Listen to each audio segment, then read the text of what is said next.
Welcome to the Commentary Magazine Daily Podcast. Today is Wednesday, June 10th, 2026. I'm John Podhoretz, the editor of Commentary Magazine. With me, as always, executive editor Abe Greenwald. Hi, Abe. Hi, John. Senior editor Seth Mandel. Hi, Seth. Hi, John. And Washington Free Beacon editor Eliana Johnson. Hi, Eliana. Hi, John.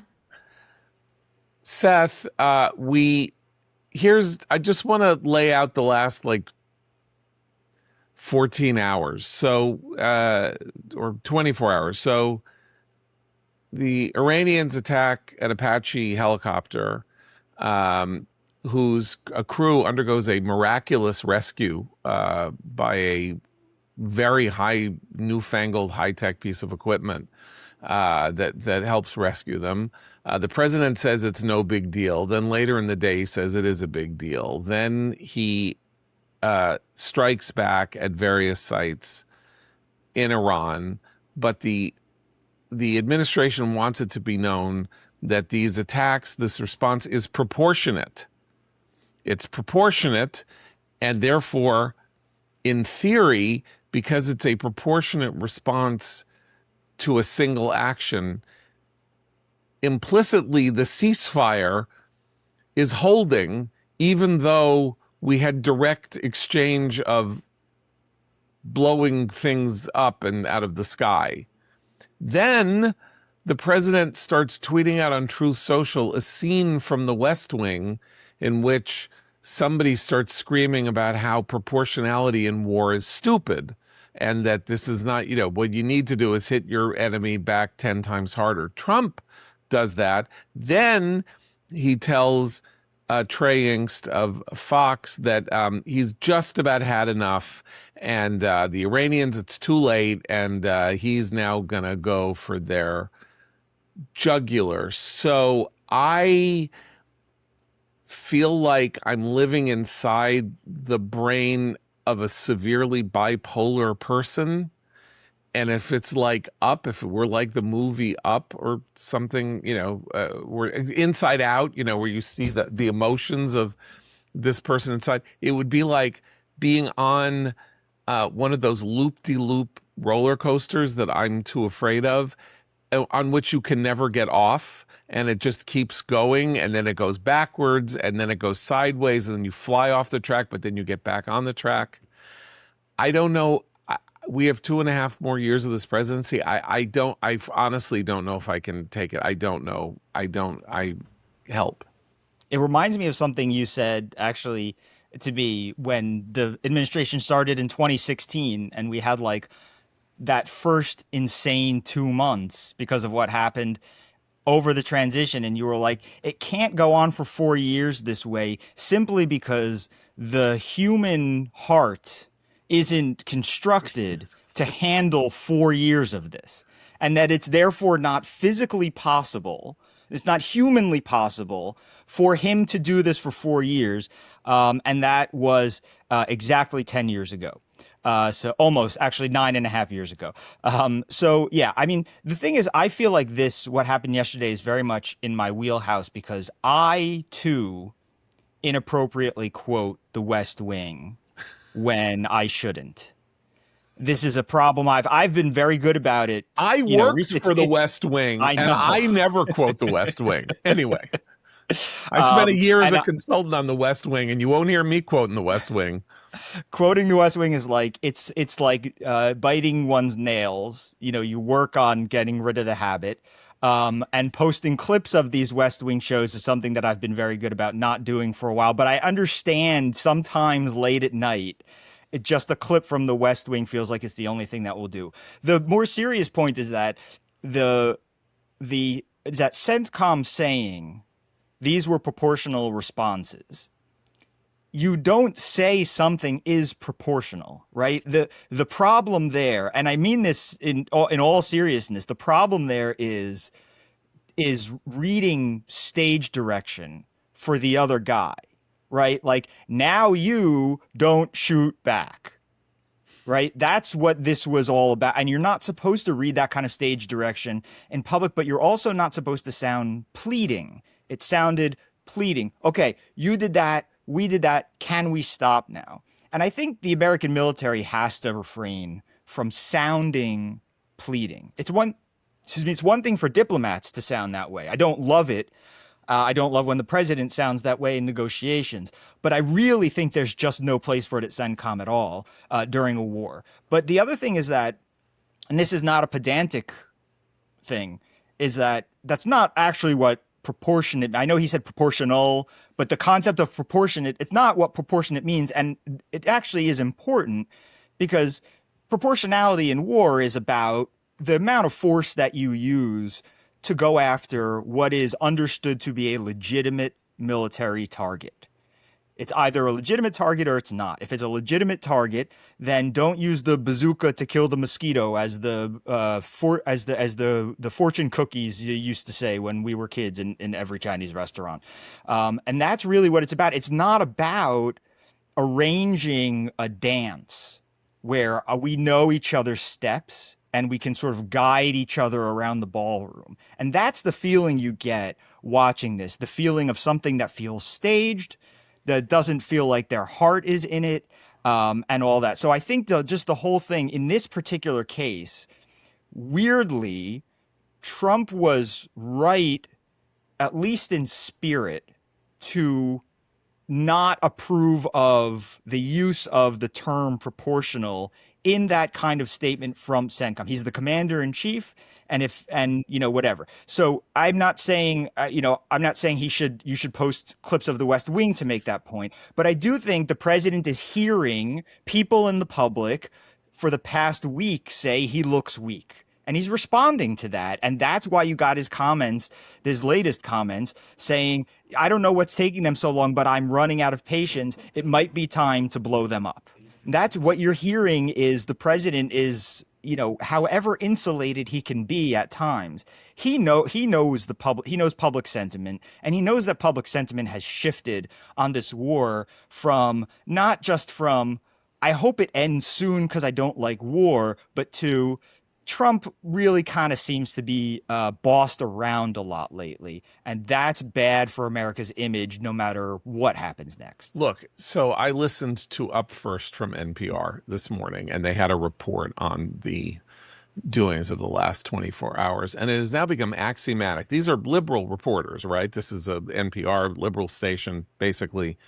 And they're just like, look, Trump is just looking for a way to get out of this war. He wants out of the war, and he is trying to do things that will make it easier for him to exit the war. If they're saying that, if they're not saying Trump is a warmonger who is destroying, the Middle East, and, everything is just in such terrible, horrible conditions.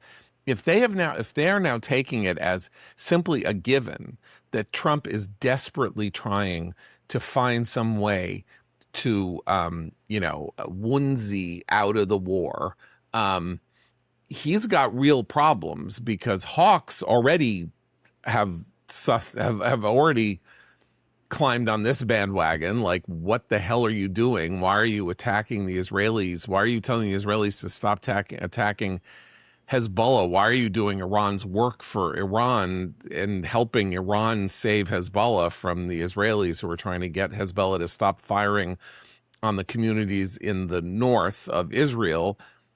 And why aren't you doing anything? And now this has become conventional wisdom that he wants an escape. And just to make it clear what that means, I understand why this is now in the interests of people who wish him ill, because an escape at this moment means that he loses. So, and I don't know that I think he knows that. I actually think somewhere inside his soul he knows that and is finding himself in this bipolar way. He thinks the war is hurting him. And on the other hand, he thinks any peace will hurt him. And so he's trying to invent through willpower alone some kind of negotiated thing that will allow him to say that he won with enough tiny bits of credibility that at least his manosphere can go out and find some way to defend him on the grounds that he did what was necessary and no more than what was necessary. And the bipolarity is reflected in exactly what you're talking about. Why would somebody inside the administration say we're only doing a proportionate response? Because they're serving the idea that what is really going on and what is most important for the administration is getting to the deal with the Iranians and not protecting American forces, American bases, and American allies in the Middle East 2 months or 3 months after a war that we started. You know what it reminds me of? And they don't know what to say. Yeah. It reminds me of when during the Obama years, when Assad was first caught using chemical weapons, and Obama said, he's crossed my red line, we're going to have to do something. And then the administration didn't want to do anything. And this was before they got bailed out by the Russians. And so they were going to strike Assad, and everyone's going crazy about it. What kind of strike?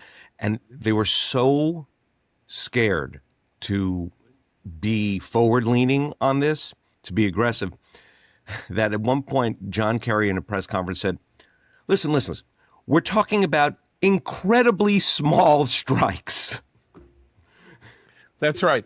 Incredibly small strikes. And then again, Obama's the one who set the red line, right? He said, this is my red line. And then Assad crosses the red line. And then Obama says, okay, Congress, you tell me to go to war with Syria. I'm not going to do anything until Congress approves of this. And Congress is like, hey, wait a minute. How did we get, why are we supposed to shoulder this? We didn't draw the red line. You drew the red line. You have the power to do a limited strike or do whatever it is you think to do to announce to Assad that he has crossed an 80-year, forbidden thing by using chemical weapons after World War I. You're the one, not us. And then Russia came in and said, no, it's okay. We'll take it off your hands. Don't worry. Like that. But Trump's got no exit ramp. That's why he's starting to get a little angry at Bibi. That's why, because now he's like looking around for somebody to blame. And he can't blame Bibi because blaming Bibi means endorsing the idea that somehow he was led into the war by Bibi. So he's just mad, and then he's happy, and then he's redecorating the portico, and then he's yelling at Joe Scarborough, and then he's going to have a UFC fight on the White House lawn in 3 days. And this is the most deadly serious thing a nation can do, is go to war, and he is humiliating himself every hour that passes. He can reverse that humiliation in a second if he does what he told Trey Yingst that he is going to do, which is he's had enough. They're leading him on, and he is going to finish this. But absent that, I don't know where this goes.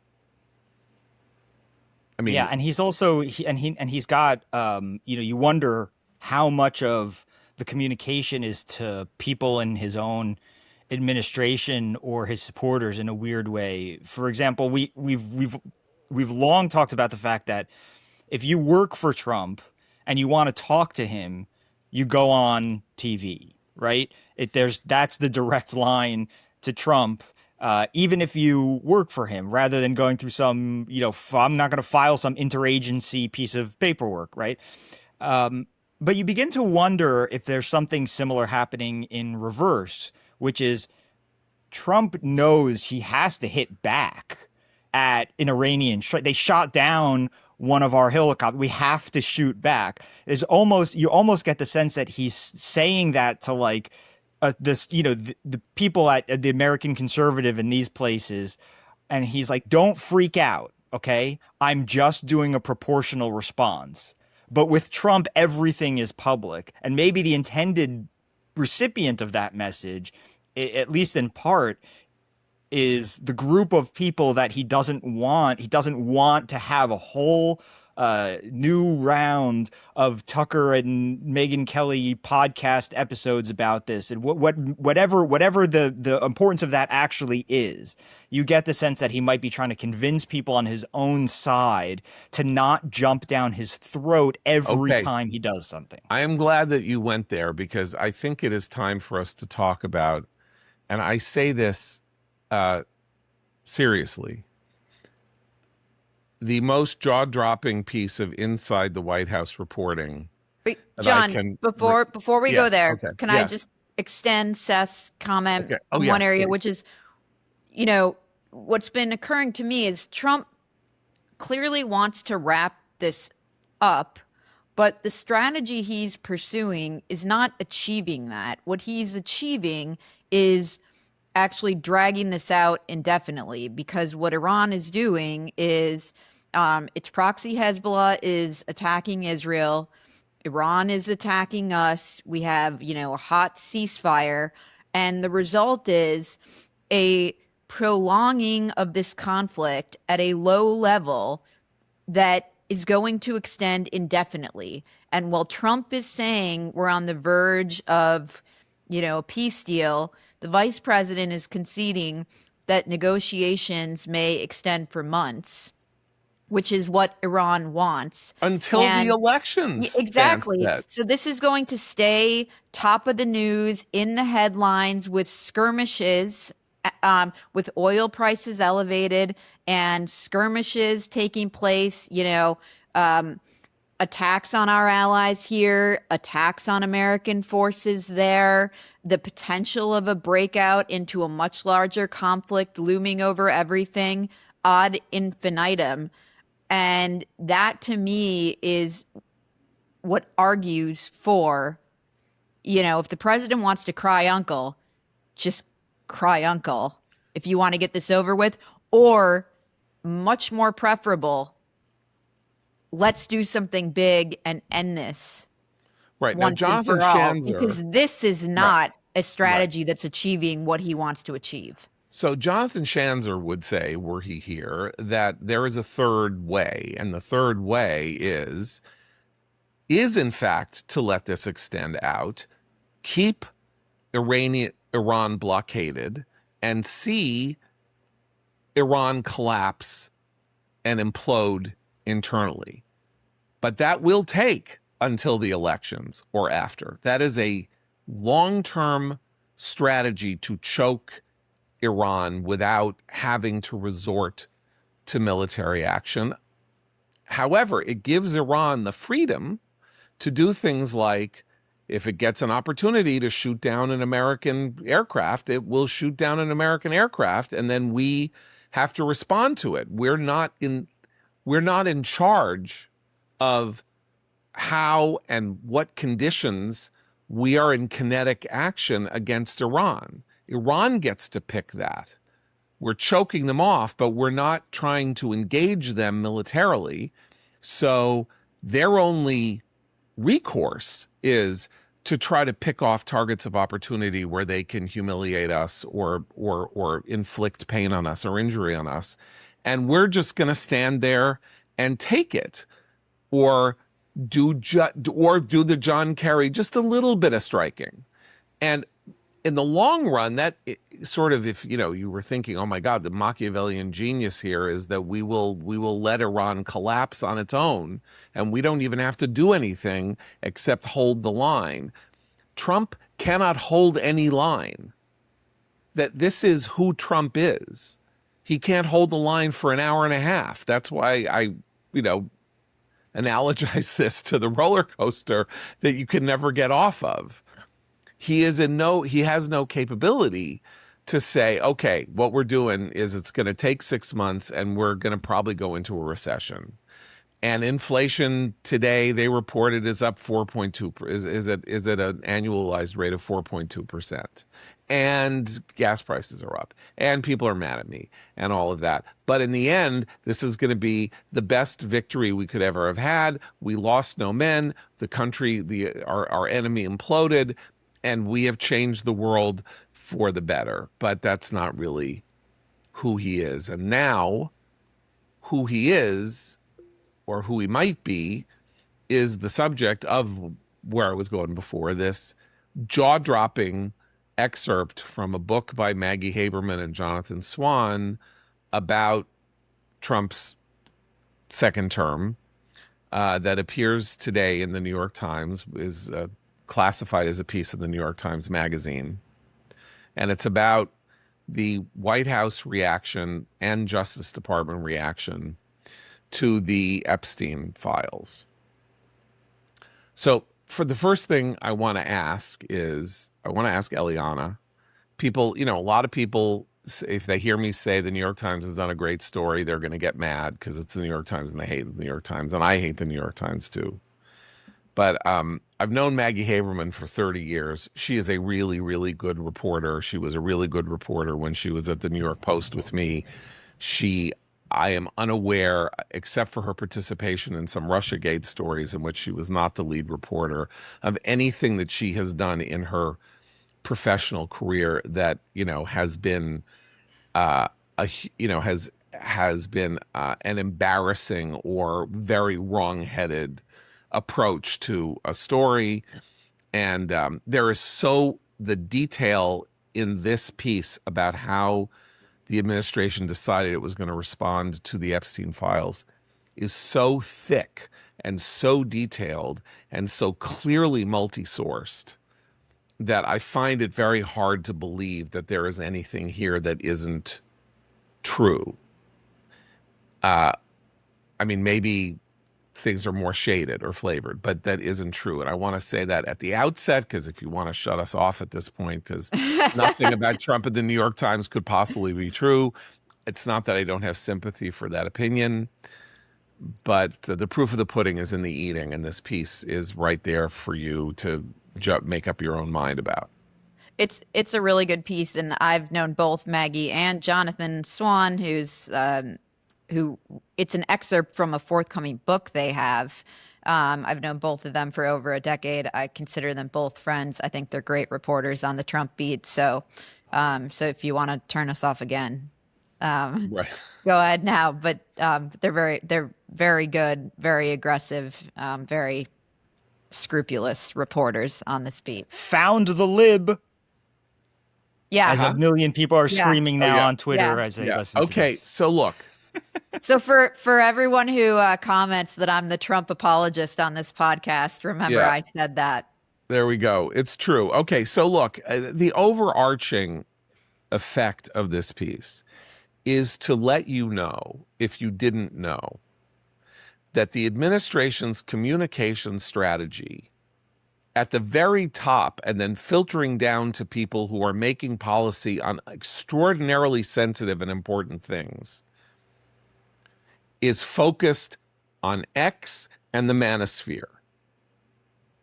The Vice President of the United States told his fellow members of the White House Inner Council in the Situation Room where they met to discuss the Epstein files. This is the Situation Room where wars are conducted from. That Tucker Carlson should go interview Ghislaine Maxwell to exonerate Trump from charges that he was involved with Jeffrey Epstein. I want to repeat that the Vice President of the United States' communication strategy to deal with the rising problem of the unresolvable Jeffrey Epstein story was to activate an anti-Semitic, anti-American psychotic who happens to be his friend to go talk to a pimp serving a lifetime sentence in jail whose testimony will then help Trump and solve the problem. So if you think that that guy is going to win the 2020 election, you might be right. How do I know? I didn't think Trump would win in 2016. But the guy who came up with that strategy is not someone with good political instincts, is what I'm saying. not to put it mildly, but to put it bluntly, that is the dumbest shit I have ever heard. And the story bubbles through a year of this from inside the administration.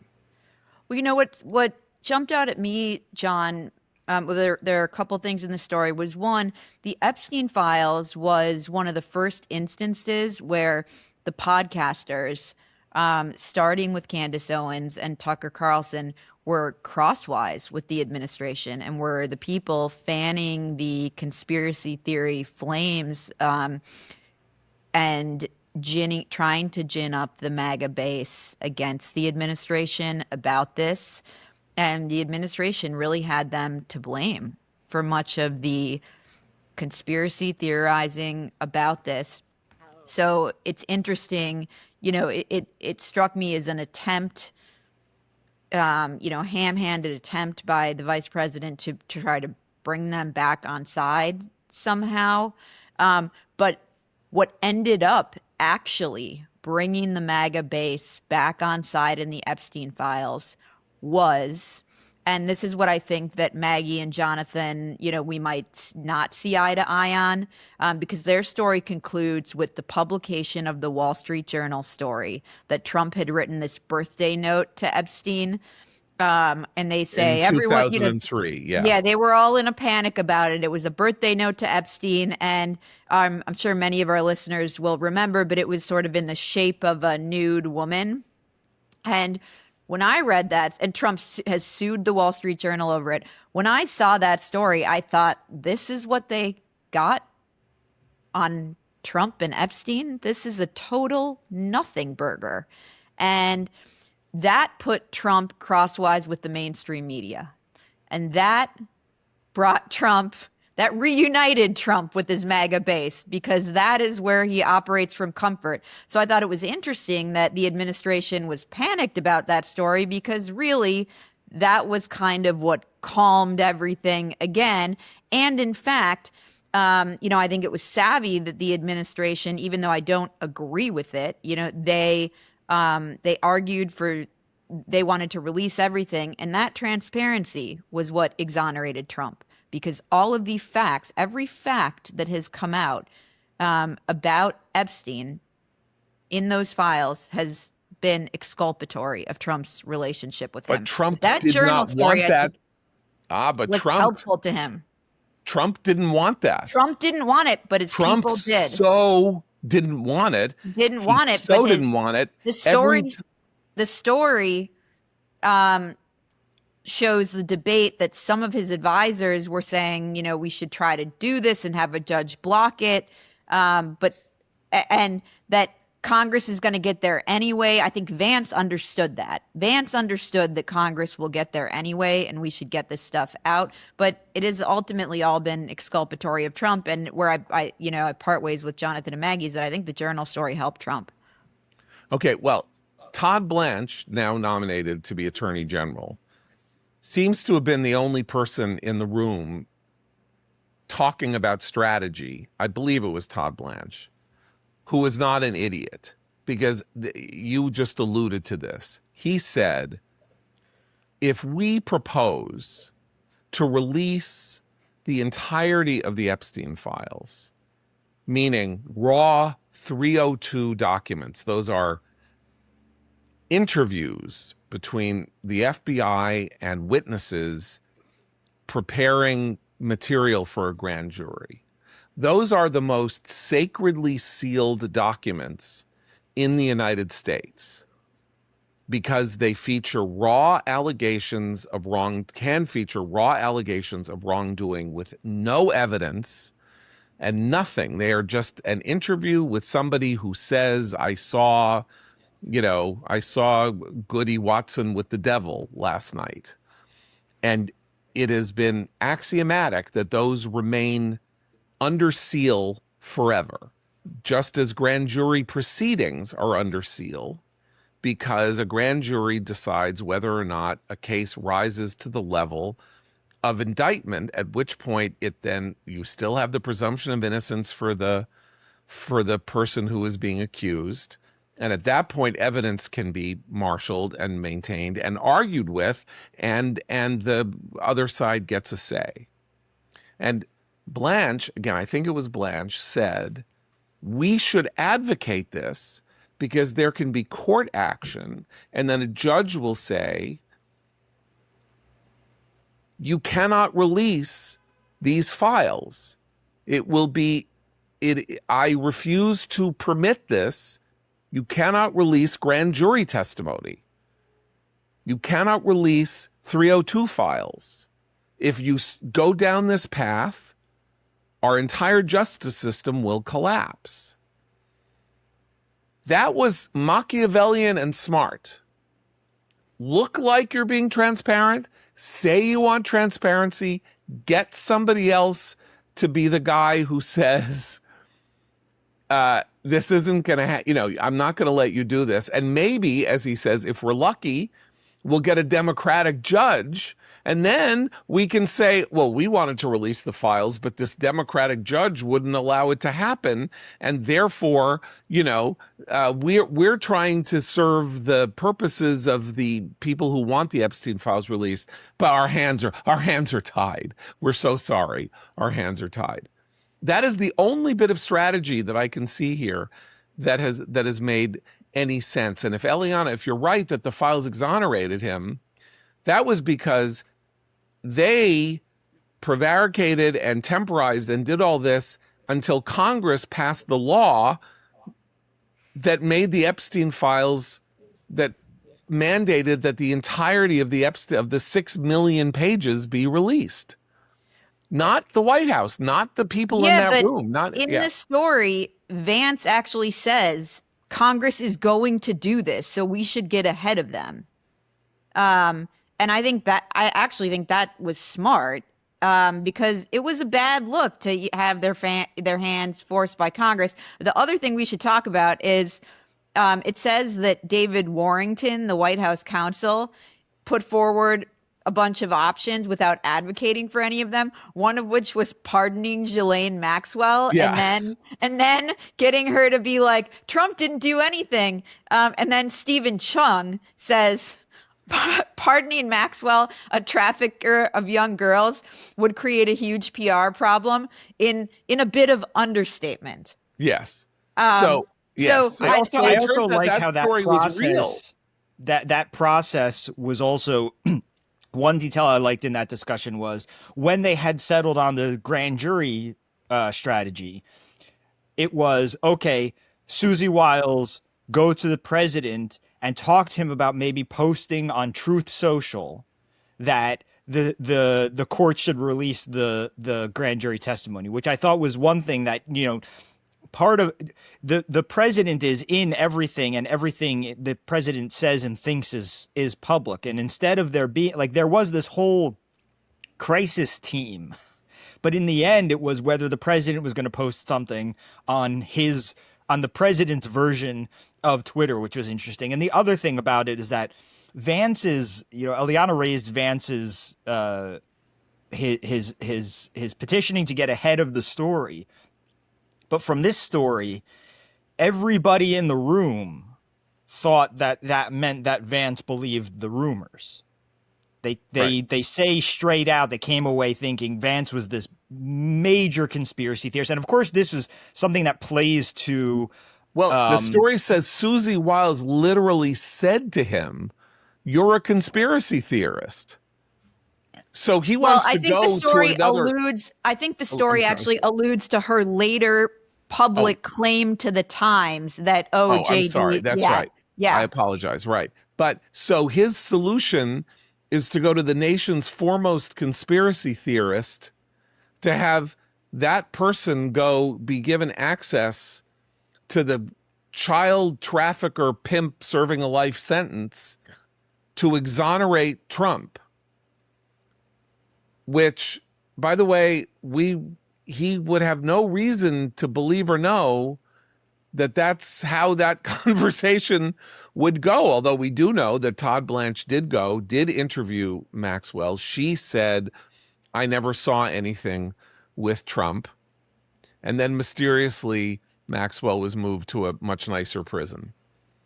And that became a problem for the administration, which underscores the fiasco that giving her a pardon would have been. Right, exactly. So then we shift over to the fact that inside the administration, at Trump's behest, or maybe advances, I don't know. We don't know who made these decisions. We have 2 or 3 major figures in the world of promoting in 2023 and 2024 the idea that the Epstein files needed to be released thoroughly because they revealed the corruption at the heart and rot of the American elite. And hopefully, I think they thought we're going to sort of like take Bill Clinton down, and therefore the whole edifice of, and that is Don Bongino, the assistant FBI director, and Kash Patel, the FBI director. They were both encouraged later on in the process, months after this meeting, to agree to issue a statement that said that we have gone through all of these materials and we see, and there's nothing there. And from what the story says, which I take it comes from Bongino and Patel, though it doesn't say that, obviously, but it quotes them very directly, screaming and yelling, is that they didn't want to do it because they didn't believe it. And they didn't want to say it because they didn't believe it. And they did it because they were being good soldiers. And Bongino is like, I've sacrificed millions of dollars and my following in the manosphere and the podcastosphere. And now I'm going to sacrifice my integrity and my reputation because I was one of the Epstein conspiracy theorists, and you're making me go out and take the bullet on the idea that there's nothing to the files. So somebody had the bright idea of bringing them into the administration, and then the files are sitting there, and they're panicked because, like Vance, they think that there's probably stuff in there that will destroy Trump, but there's 6 million pages of it. Who's going to go through it and find out? That's why. Sorry to interrupt, but that's that very point, right? That there might be something in there is why I had to read the following sentence 3 times to make sure I had read it correctly in the story. This just knocked me over. This was when they had the influencers in to say, we got the Epstein files, whatever, and they came out and they waved the binders and all that stuff. But as Bondi's staff started distributing the binders, the blood pressure of other officials in the room skyrocketed. They had no idea what was in the handouts. The Attorney General was distributing something she was calling the Epstein files that had not been vetted by anyone in the White House. One official, opening the binder, began flipping through the pages to see if Trump's name was mentioned anywhere. A few pages in, right in the middle of the page, there it was. I'm sorry, that's the most insane thing I've ever heard in my life. The Attorney General released a binder of Epstein files. Tell people who she released it to. She released it to DC Drano and Libs of TikTok and Mike Cernovich and a couple others. Yes, this was an almost I mean, part of it is like, listen, I walked DC Drano through the files, you should all feel better about this. Some of this is just like, that is a snapshot of where we are right now and how all this stuff works. But yes, it was social media, right-wing social media influencers who were on the Epstein beat because that's what right-wing social media influencers were on about, and therefore they figured if we give it to them, we'll do essentially what a version of what they had talked about with Todd Blanche and the grand jury, which was, first we'll give them, these people, a binder, and it'll show that we're trying to be transparent. Second, it'll get specific people off our backs that might not otherwise. And third, it'll make these people feel good that we're the ones, we went to, whatever. And the whole thing is supposed to be a sham of transparency. It's just supposed to say, the president is being transparent. I'm welcoming in the Epstein conspiracy theorists and I'm giving them the binder. But I'm sorry, the Attorney General handed a binder to DC Drano and Mike Cernovich that had FBI culled files from the Epstein files, select files in it, and no one in the White House had vetted it first, even for something as simple as looking for Trump's name, the name of the president in the binder of the files. I can't believe this paragraph. So Bongino, according to the story, again, we're mixing up timelines here. We're not doing this in chronological order. The story does, but we're picking out highlights. At some point in these months of all this stuff going on, Bongino storms into Pam Bondi's office and says, "You're an idiot. What the hell is the matter with you? You're the most incompetent person I've ever seen. What the hell are you doing? What's the matter with you?" This is his boss. Like, he's screaming at her. "You should resign. You should be fired. Da da da da da." By the way, she was eventually fired. Earlier this year, she was fired. It is absolutely... Over this. What? She was fired over this. But the thing that she did that Seth is talking about, the binder, the handing out the binders to DC Drano, you know, and Liquid Plumber and whoever else was in the room, had happened a year earlier, before she was, like, they let her stick around for a year. The other funny and interesting detail is that apparently Pam Bondi does not use email.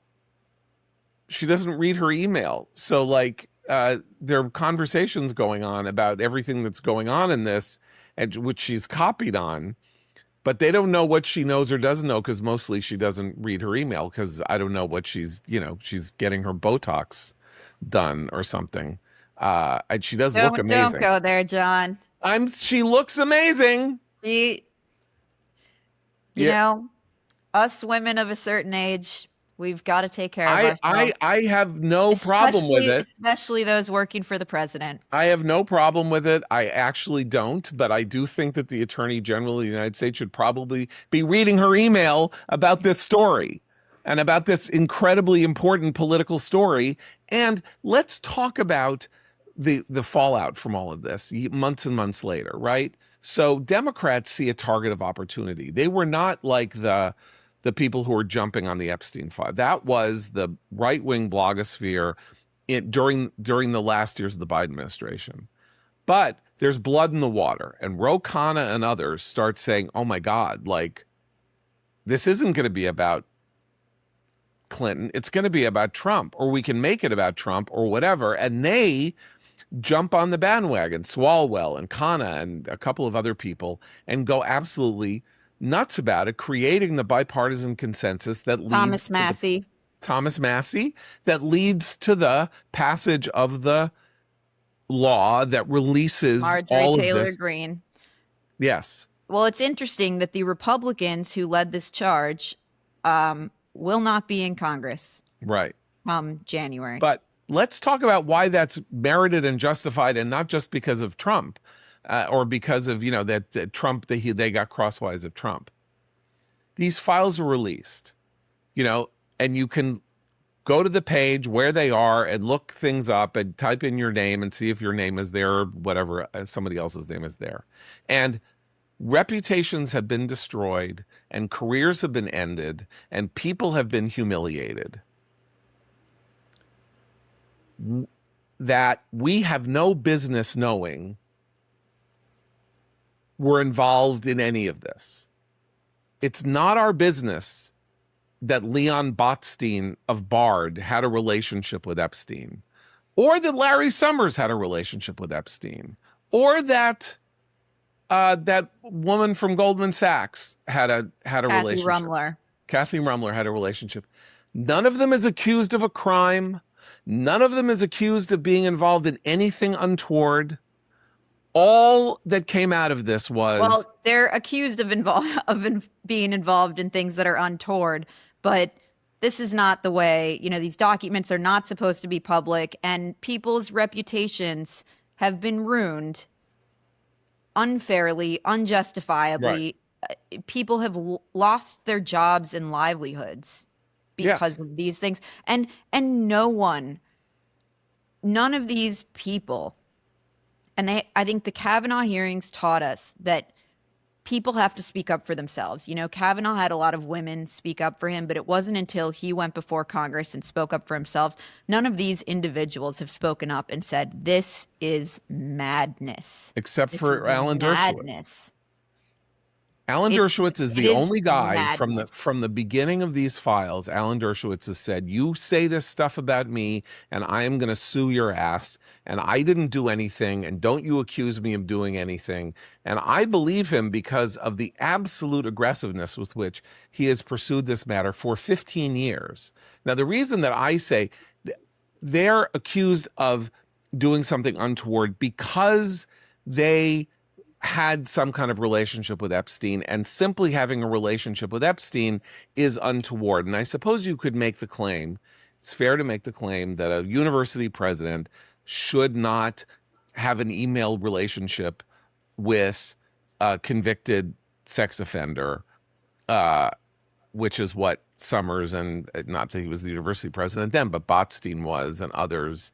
And they shouldn't have this relationship with this guy because they should keep their hands clean.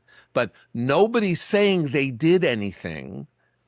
This is their private business. You know, I mean, I don't know. I have 20 years of emails. I don't know that somebody didn't email me that I emailed back who has since been convicted of a sex offense, you know, like that I don't know.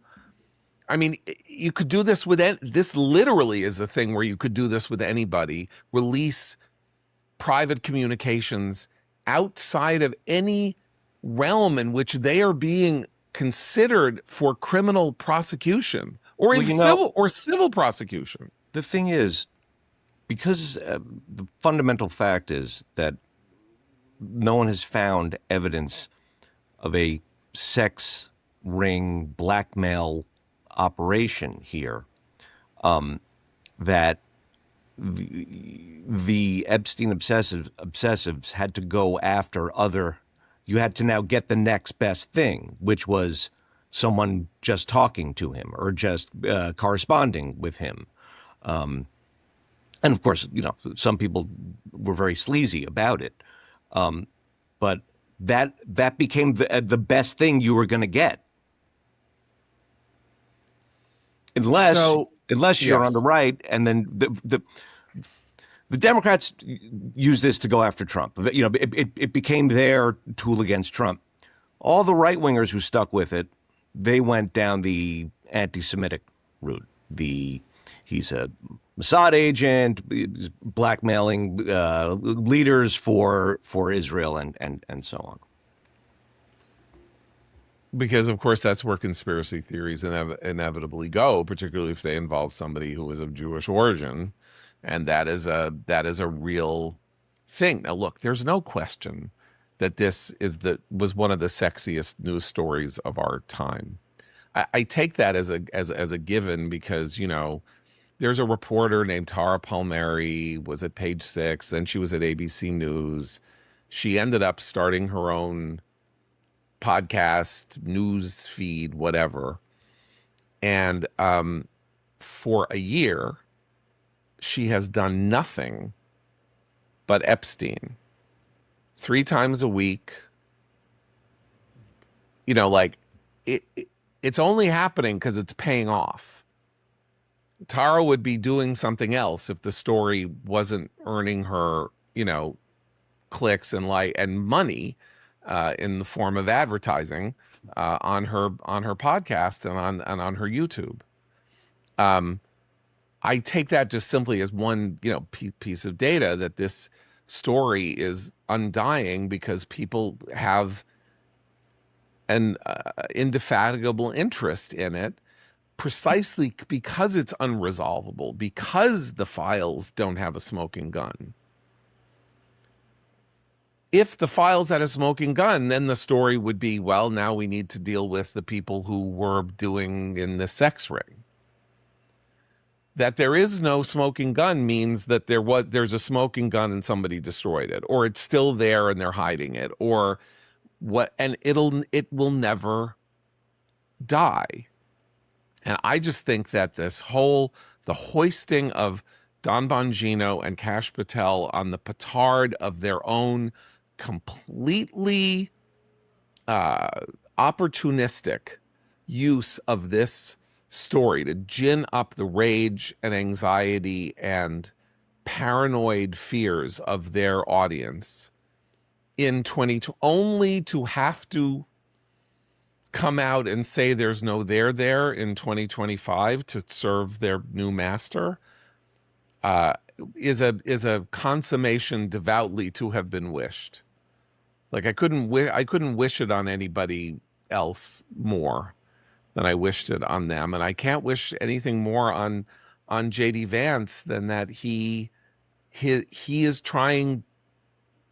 He was thinking that Tucker Carlson was going to be a venue of support, help, and succor for Donald Trump in the sex scandal of the 21st century. And what political judgment is therein displayed? But I think the whole thing, the whole portrait, and that's, Eliana, this is you having, been on this beat, like that room, David Warrington, the White House counsel, suggesting pardoning. No, I suppose at a meeting where you're like spitballing, you could say anything, say anything, where, we're all clothed. This is something you do that, you do the other thing. That said, in fairness to him, he was asked, like he said, his point was you probably don't want to go to her because you'd have to give her something. She'd want something in return. And somebody's, well, what is there to give her? And she said, he said, legally, these are the options. I got the impression that he was kind of saying, like, this is why you stay away from it, without saying that exactly. But by the way, this also goes to Trump's disgusting behavior as president, because why are we even like entertaining the idea that he would pardon Ghislaine Maxwell? Because he's pardoned 2,000 people. Pardoned all the Jan 6 rioters. He's been pardoning, convicted congressmen.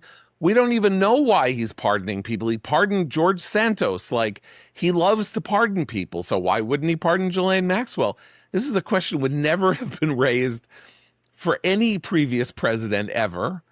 This kind of like Oprah Winfrey, look under your seat and maybe there's a pardon for you, and you get a car and you get a car and you get a car. So when that story came out last year that there was the possibility of a pardon for Ghislaine Maxwell, it was credible. Like, it wasn't like, oh, come on, you people, stop already with your insane Trump derangement syndrome. There was nothing Trump derangement syndrome-y about the idea that he might, trade a pardon for some kind of exoneration in any way, shape, or form. She just didn't have anything to exonerate him with, I think.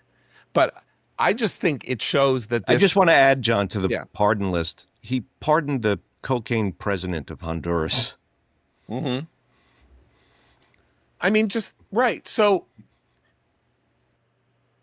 I just think that what this reveals is the thing that people worried about the second term, Trump's second term, was, he went through all of the conventional Republicans who were willing to work for him and tore them apart. And now he's, basically ruined John Bolton's life for the crime of having told him the truth about things that he didn't want to hear, and all of that. And what he's got here is this B team, C team, D team.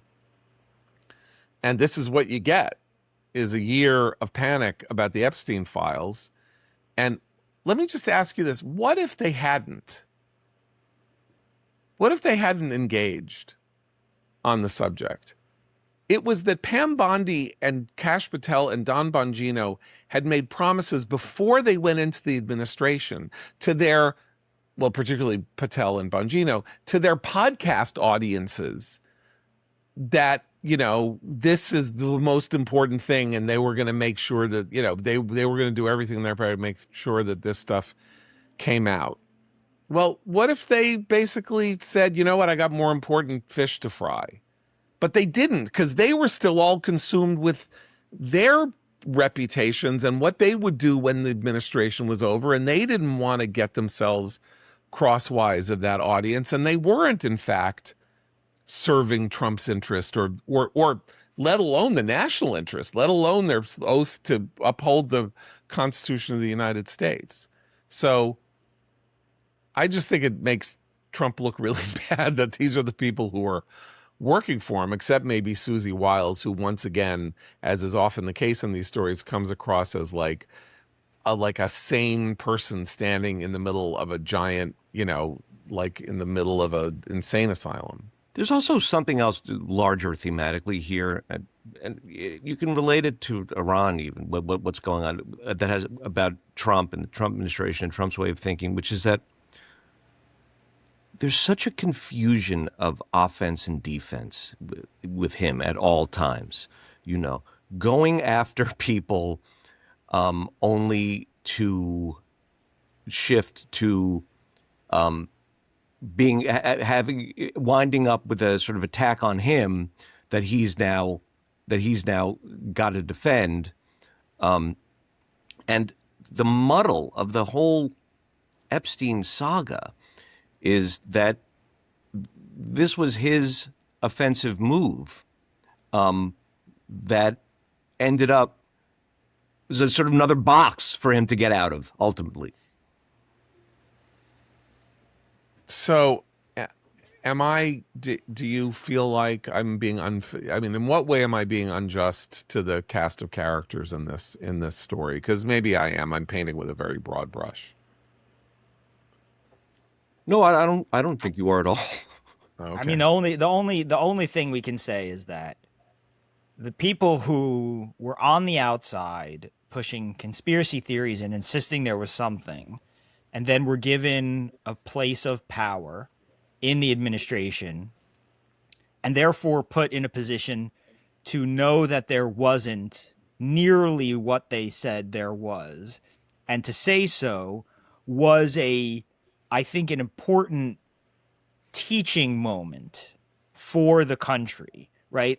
In other words, I think that having Bongino and Patel say there really isn't anything here, and by the way, there's no child smuggling ring in the basement of your local pizza shop, as in a nod to the Comet ping pong.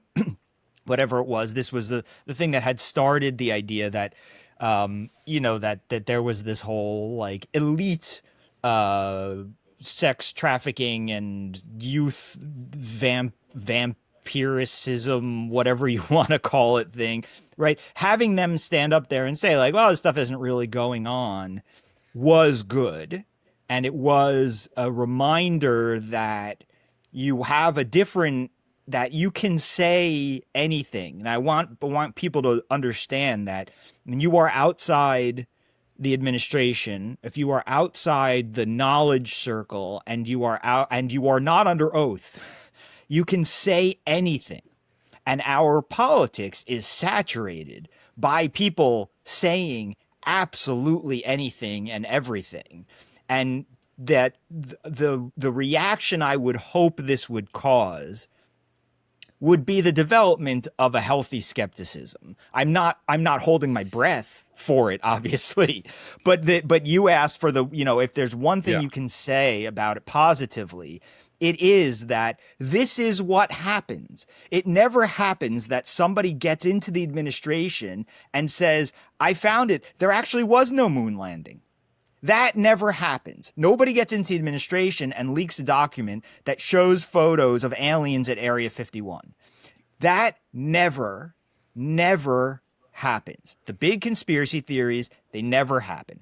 And so sure, you could say mathematically they're due, like a baseball hitter who hasn't gotten a hit in a while or something like that. But the point is that if you're playing the odds and you're out here and you're listening to all these podcasters talking at you, all this crazy stuff, be skeptical, because the same people, you don't have to trust some Democratic operative who gets into the White House and says there's nothing here. Literally, the people who told you there was something there were shown the files and forced to say, oops, there's nothing there. The same people who are talking to you are, if they were given the full facts, could not tell you what they're telling you right now. And I just hope that that's a kind of lesson, because it was appropriate that the specific people involved, literally those people, were the ones who said there's nothing there. Okay, but I think the results last night in Maine demonstrate that your hope is illusory, by which I mean it is only in the atmosphere that has been created over the past 10 to 20 years that this could even be happening, that Graham Plattner could even be elevated to being the Democratic nominee for Senate in Maine, with his personal record, with his personal history, with his personal behavior, with his Nazi tattoo, and all of that, that there is this world in which that which is said about somebody, not only is it that people have too much credulity, but also they have too much dismissibility, right? That's the Lindsay Fifield story. It's like, oh, Lindsay Fifield said this about, she's a Republican, therefore I don't have to believe her.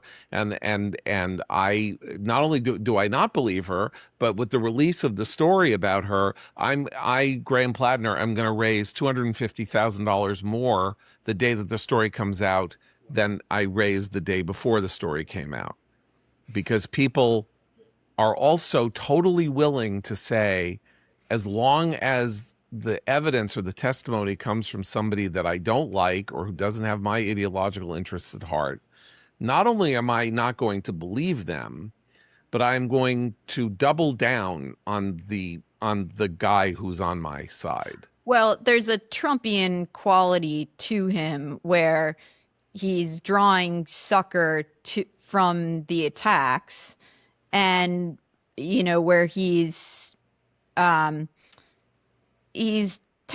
too. He said all these things that would be disqualifying. He's attacked veterans. There's Trumpian quality to that as well, which is why I've thought for a long time and continue to believe the most politically toxic, most damaging thing about this guy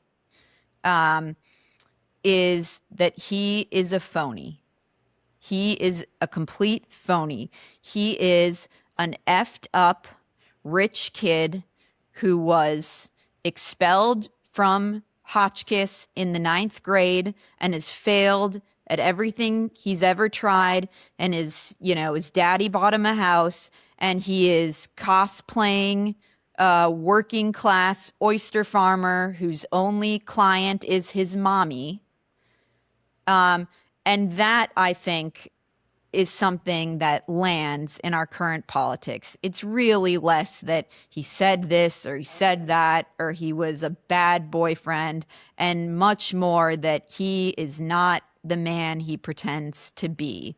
And so you're saying that's Susan Collins' target of opportunity, not the defaming of Chris Kyle, not the Totenkopf, but that he is a fraud. Yes, 100%. And I think she appears to understand that. She put out, or the NRSC put out yesterday, what I think is an excellent ad that gets at this, calling him a hobby oyster farmer and a Hotchkiss graduate. And what I think people in politics don't like and have never liked is a phony. And in thinking about, Plattner talks about what a jerk he was when he was drinking, but he still walks around with a beer in his hand.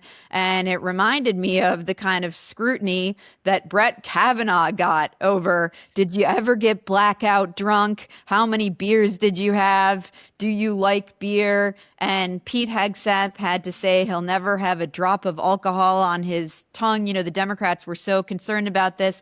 And then in conversation with some of my colleagues yesterday, this is the same party that stood by Ted Kennedy when he left a woman dead, the bottom of the water. Democrats are no different. they've always been hypocrites on this. Yeah. Didn't just stand by him. He won 13 states in the 1980 Democratic 100%. primary for president. Ted Kennedy, Chris Dodd, Graham Plattner. There is a through line. You know, the Republicans did toss aside Roy Moore.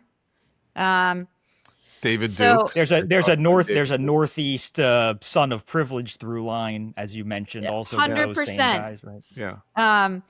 And what Plattner is, you know, a screwed up, ne'er-do-well, spoiled, rich kid.